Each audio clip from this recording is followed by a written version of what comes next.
Чӑваш чӗлхи пурчухне тӗнче путмен. Куда мы мелись, истяну И туған тіл, и матур тіл, әткәм әнкәмнең тілі.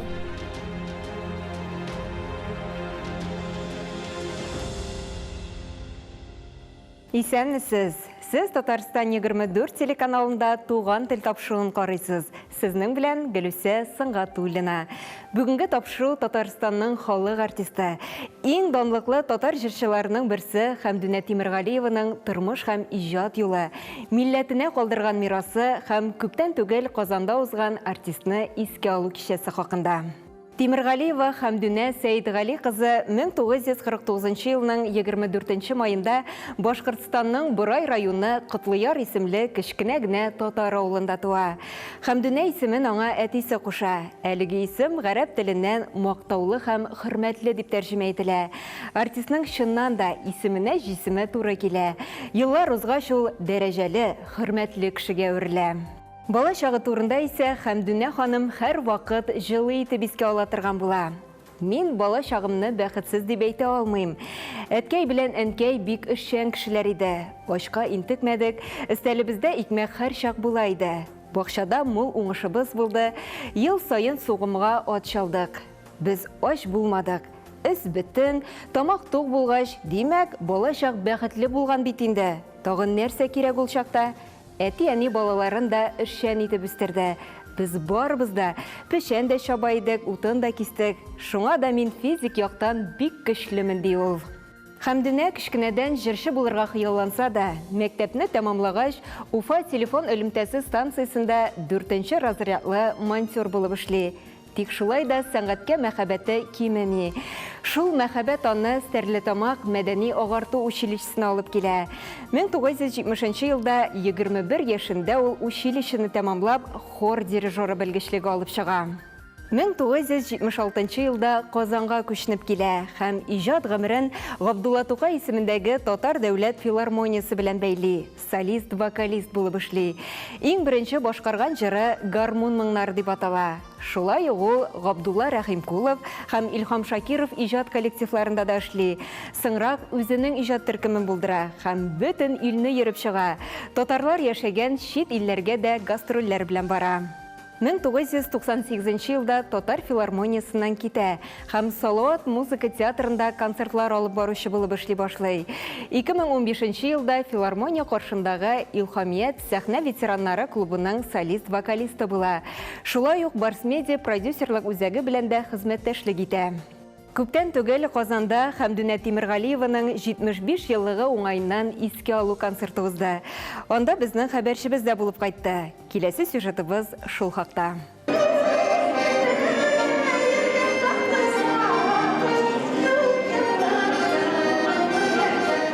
Габдулла Тукай исемендәге Татар дәүләт филармониясендә Татарстанның һәм Башкортстанның халык артисты Хәмдүнә Тимерғалиева истәлеген хөрмәтләделәр. Исән булса, легендар җырчыбыз 75 яшьлек юбилеен билгеләп узар иде. Бу шәхес белән мин 40 ел сәхнәдә иҗат иттем. Бергә эшләдек. Безнең холыкларыбыз да, җырларыбыз да уртак. Әлбәттә, бу исем Хәмдүнә Тимерғалиева бу бренд безнең милләттә. Бу җыр бренды. Һәм җыр татар җыры эталоны була алырлык зур исем. Чөнки ул тудырган җырлар, ул сәхнәгә алып чыккан җырлар, алар гасырлардан гасырларга күчеп, Хәмдүнә авазыннан алар башка әсәр булып үстеләр. Ул җырны җырламады, ул җырны үстерде, җырга яшәргә мөмкинчелек бирде, киләчәккә барырга. Хәмдүнә җырларыннан торган концертта күбесенчә өлкән бу артистлар чыгыш ясады. Сәхнә артында алар һәр кайсы җырчы белән бәйле хатирәләрен яңартырга, истәлекләрен барларга ашыкты. Аның бер кайчанда яратмаган җыр җырлаганы булмады. Ул бик сайлана иде, аңа бик күп тәкъдим итәләр иде. Ул фақат җырлаган үзенең күңеленә ошаган, аның рухына яткан җырларны гына алып җырлыйдыр иде. Аның барлык җырлары да аның гаиләсе иде ул, аның семьясы иде ул, аның бөтен гаиләсен тутырып торган кешеләре шул җырлар иде аның. Тамашачы әлбәттә аны җыймга җыры белән кабул итте һәм шул җыр белән җырлый. Бу җыр инде хәзер дөнья әйләнә. Аны бөтен зур саллы безнең дәүләт ансамбльдә шушы җырны җырлый. Башка ансамбльләрдә җырлый. Бу монда татарның рухы, татарның эчке кичереше иң катлаулы җырлар. Ана турында балладылар. Эскадроннар. Тагын башка бик күп катлаулы җырлар. Фәкать ул гына җырлаган җырлар бар. Чөнки башка хатын-кыз җырчылар бу җырларны сәхнәгә алып чыга алмыйлар. Концертны Камал театры артистлары Фәнис Җиһанша белән Ришат Әхмәдуллин алып барды. Кичәнең режиссеры Илдар Абый Хәйруллин. Бүген без Хәмдүнә Тимергалиевны искә алабыз. Аның рухына багышлап менә кичә үткәрәбез.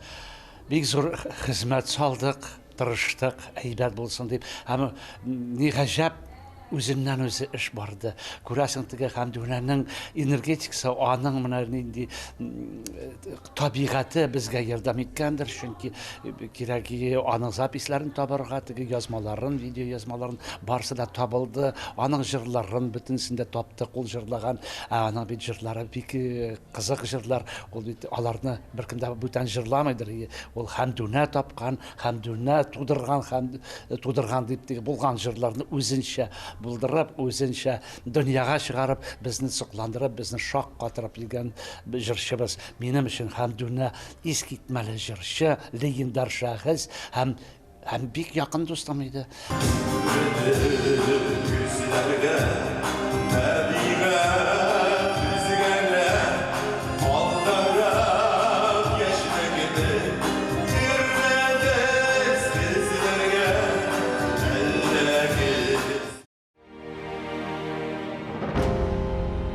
Һәрбер тырышкан кеше чын җырчы була алмый. Беренчедән, бу сәләтнең тумыштан бирелүе зарур.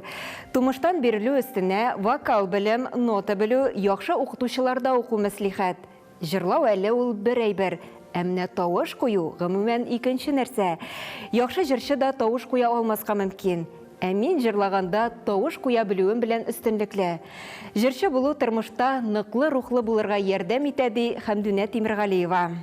Хәмдүнә па табигатьтән киң диапазонлы, көчле һәм үзенчәлекле тавышка ия җырчы. Бу аңа теләсә нинди җырны башкарырга мөмкинлек бирә. Ул милли фольклорны тирән белүе, гаҗәеп таланты һәм халык җыр традицияләренә буйсынуы, чыгышларының эмоциональлеге һәм аңлаешлылыгы белән зур популярлык һәм тамашачылар мәхәббәтен яулый. Аның концертлары һәр вакыт югары профессиональ дәрәҗәдә узатырган була. Газета, журнал битләрендә, радио, телевидениедә концертларыннан соң мактау сүзләре генә яңгырый. Ә иң зур мактауны аңа әлбәттә һәр вакыт зал тутырып килгән тамашачысы көчле алкышлары аша җиткерә. Хәмдүнә Тимергалиева чын мәгънәсендә халык җырчысы булуы белән аерылып тора. Җырчы үзенә үрнәк итеп, һәр вакыт Әлфия Авзалованы атый һәм аның юлыннан атларга тырыша. Хәмдүнә апа һәр вакыт үсештә була, бер урында туктап торырга яратмый, үз-үзен гел тәнкыйтьли. Канәгать булу ул яшәмәү дигән сүз. Мин бер кайчан да канәгать түгел. Җырлаганымны да тәнкыйтьлим, тышкы кыяфәтемне дә. Канәгать булсаң яшәүдән тукта ул.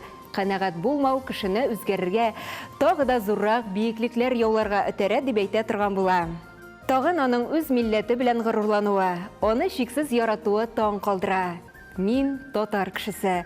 Татар булуым белән горурланам. Татар халкы бер кайчанда бетмәячәк. Шуны белегез. Аның өчен кайгырырга кирәкми. Гомергә килгән ул.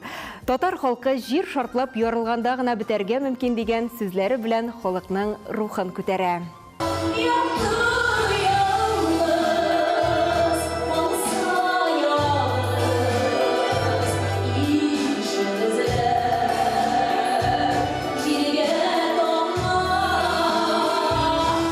Аның турында биттеге Хәмдүнә усал, Хәмдүнә үтүк белән баянистларын кайный дип дөрес түгел әлбәттә. Бәлки шулай булгандыр, усаллыгы бәлки булгандыр, ләкин миңа калса ул усаллыгы самозащита кебек булгандыр. Аны тешләп торганнар, ул ничектер үзен яклагандыр. Чөнки мин бүтән башкарак фикердә ул менә еш кына театрга киләдер, Камал театрына киләдер, директорга керәдер, күрәсең имешләр булгандыр. Шуннан соң безнең кафега керәдер актерский, ашап утыра зак кына. Без аның белән аралашадыр. Бөтен артистлар бик яратып, аннан да мөлаем, аннан да йомшак кеше мин күргәнем юк. Валлаһи, менә шул кадәр җанга рәхәт, җанга якын кеше Хәмдүнә безнең өчен иде. Хәмдүнә Тимергалиева филармониягә эшкә килүгә җыр репертуарын баетуга зур игътибар бирә. Татар халык җырларын яратып башкаруы белән аерылып тора. Иҗат юлында сәнгать осталары Илһам Шакиров, Габдулла Рәхимкулов, Эмил Җәләлетдинов җитәкчелегендәге концерт төркемнәрендә башлана. Соңгы елда аның туган көнне 24 май көнне шушылай иттереп Хәмдүнә апага да әйтмичә сер итеп кенә Илһам безне Хәмдүнә апаның туган көнне бакчасына чакырды. Хәмдүнә апа үзе дә белмәде. Без килеп кергәч шул кадәрле шатланды инде ул. Менә шул кадәрле шатланды. Чөнки без туганнар кебек менә шунда ул менә ничектер үзе күңеле белән сизгән кебек менә ничектер гел соңгы юл турында сөйләште. Менә мин булмасам, минем Илһам песиемне ташлама, ярама дип менә песие турында да кайгыртты. Читтән караганда бик усал күренсә дә, үзе күңеле аның бик йомшак иде. Зөлфия ханым белән бик озаклап сөйләштек. Хәмдүнә апага кагалышлы истәлекләренең эше кырые юк, күңелендә сагыну хисе ярылып ята иде. Бер театраль теге концерт әзерләп йөргән вакыты аңа бик зур роль бирелгән иде. Гөлназ Сафарова инде шушылай иттереп сценарий укый башладык та килдек репетицияга. Сценарий укый башладык та Хәмдүнә апаның роле бик зур иде. Бик күп ятларга кирәк иде монда. Мин әйтәм, апа, мин әйтәм, кара әле сиңа бик зур роль биргәннәр. Син моны ятла инде, ярама димин. Эй, апаем ди, улаңа сөенүләрен белсәгез, шул кадәрле сөенде. Апаем, шул кадәрле шәбәйбер бу. Мин моны ятлыйм. Әле без Җәүит белән кайткачтан да сөйләшеп алдык. Мин әйтәм, инде сүзләрен генә ятласын иде дип борчылып. Шулай итеп сөенеп, ризалашкан иде. Һәм без инде икенче репетициягә килгән вакытта шундый авыр хәбәр ишеттек.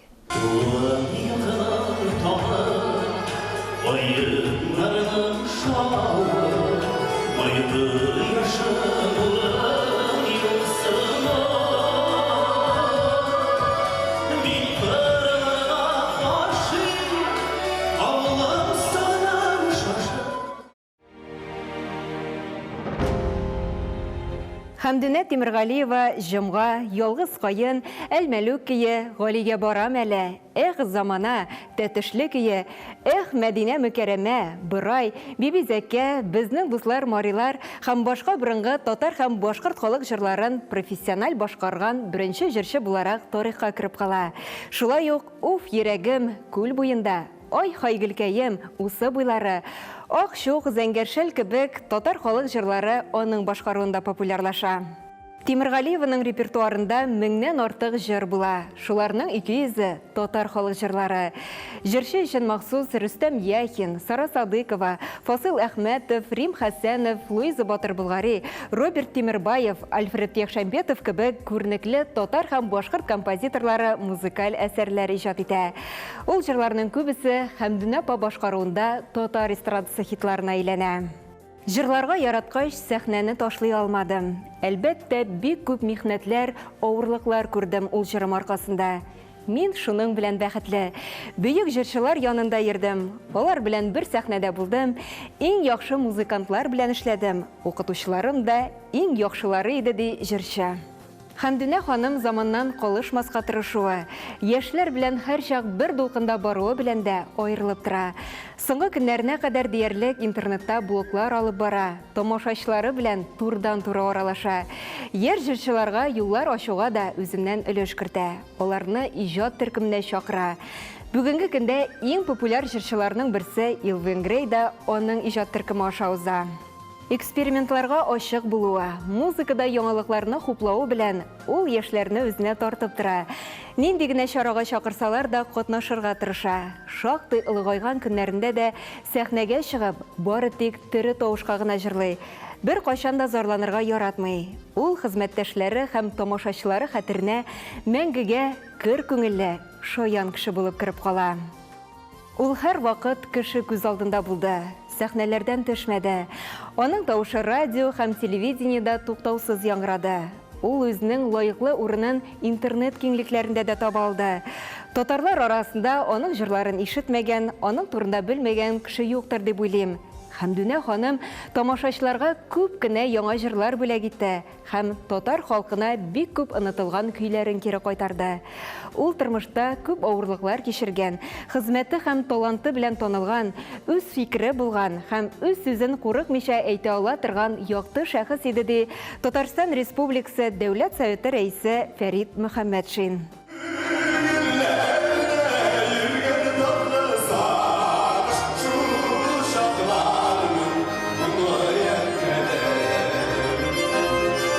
Рәсим Абынизамовның шигыре тамамланганын көтеп тордык та сәхнә артында әңгәмәгә дәштек. Хәмдүнә апа белән аның да бик җылы мөнәсәбәтләрдә булуы билгеле. Нефтекам каласында узатылган дуслык җыры конкурсында очраштык, күрештек, менә якыннан шулай утырып сөйләшеп, иң беренче очрашу шул булды. Хәмдүнә апаның әле ул вакытта Янаулда кияүдә булып, менә әле качып кына кайттым бит, кызык иттереп сөйләгәнне әле хәтердә. Шушыны төрмәдән качып кайттым бит әле апайым. Менә шунда чакта синең беренче альбомыңны сатып алып, җылы-җылы шушы альбомыңны тыңлаган дип, беренче чыккан альбомны искә төшереп, шуны сөйләп, андагы җырларны искә төшереп, беренче менә якыннан аралашып сөйләшеп, аннан соң очрашулар күп булды әлбәттә.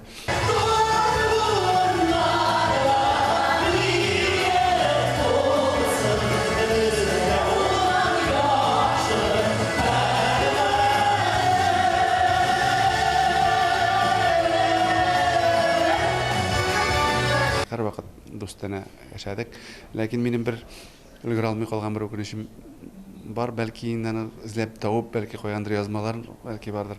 Бер Мәскәүдән кайткан вакытта бер бик матур үзем язган җыр дип җырлаган юк. Менә шушны Хәмдүнә апа каралар, менә шушы ничектер вакыт җитми калды. Үзе исән чагында үз кулымнан алып, менә бер үкенечем калды. Хәмдүнә апа шуннан да ул менә тормышта ничек дип әйтим, актив, шундай позитив кеше. Аннан менә мин начарлык, начар сүз, ниндидер начар энергетик бер кешендә күрмәдем. Шара җырмың белән генә түгел, Хәмдүнә ханым истәлекләре белән дә үрелеп барды. Алтырырга дигән хөкем карары чыгарганнан соң, әнисе Галия апа Уфага 326 чакрым җәяү барып, иренең гаепле түгел икәнлеген исбатлый һәм үлемнән коткара. Менә шундый көчле рухлы кешеләр баласы ул. Иң мөһиме, Хәмдүнә сәхнәгә чыкканда, аның артында бушлык калмый иде. Ул үзе килеп чыкканда сәхнәне тутыра иде үзе белән. Аңа бер кашан да дип торышлар да, чөнки бу шәхесләр аларның авырлары шундый. Бу табигатьтән туган, ул бүтән тирә-якны, сәхнә артын, сәхнә алдын, залны бер үзе тутырала.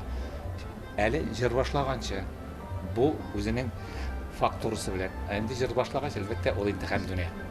Тамашачының бәгырендә яшәгән Хәмдүнә Тимергалиева. Хәмдүнә Тимергалиева репертуарында 1000дән артык җыр бар, шуның 200дән артыгы халык җырлары. Әлеге әсәрләрне дә, Хәмдүнә ханымның иҗатын да онытырга хакыбыз юк.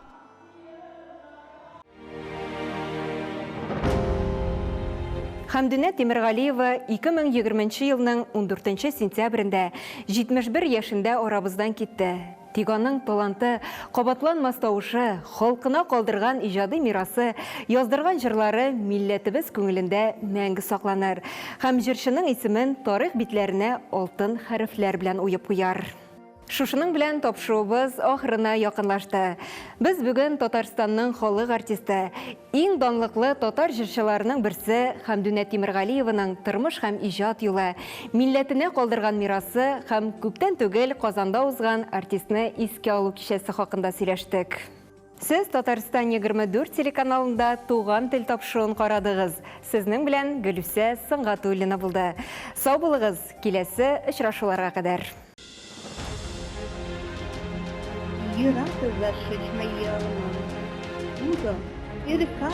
Чаваш челги бурчухне, тынже путмейн. Куда мумелис, истяму И туган тел, и матур тел, әткәм әнкәмнең теле.